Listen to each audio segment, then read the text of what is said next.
Manipur dagi separate administration talliba Kuki Zo MLA taragi mathakta logi oiba thabak loukhattaba asi yaningdaba phongdoktuna Kangla gi Nongchup thangba Sanathong mamang ngarang dagi Anti-BJP Campaign Chathanaba Hotnakhiba Transgender activist Malem Thongam Inphal East District ki Checkon dagi ngarang ayuk police na phakhre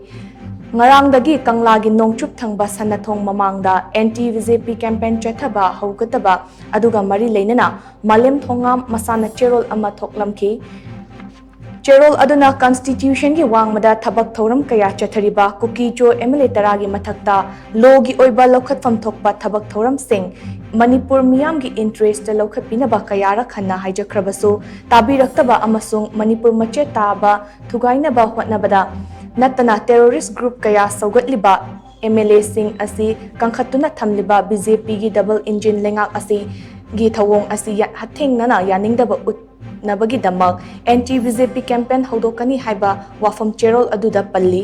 Kangla gi Nongchup thangba Sanathong mamangda ngarang ayuk pung 10:30 tabada Malem Thongam na mahaki anti-BJP campaign chathagani haibagi pau fangbadagi city police amasung Inphal East District police ki team amana Inphal East District ki Checkon dagi mahak ngarang ayuk pung 10:30 tabada fagatki aduga mahak city police station da sinakhre hairi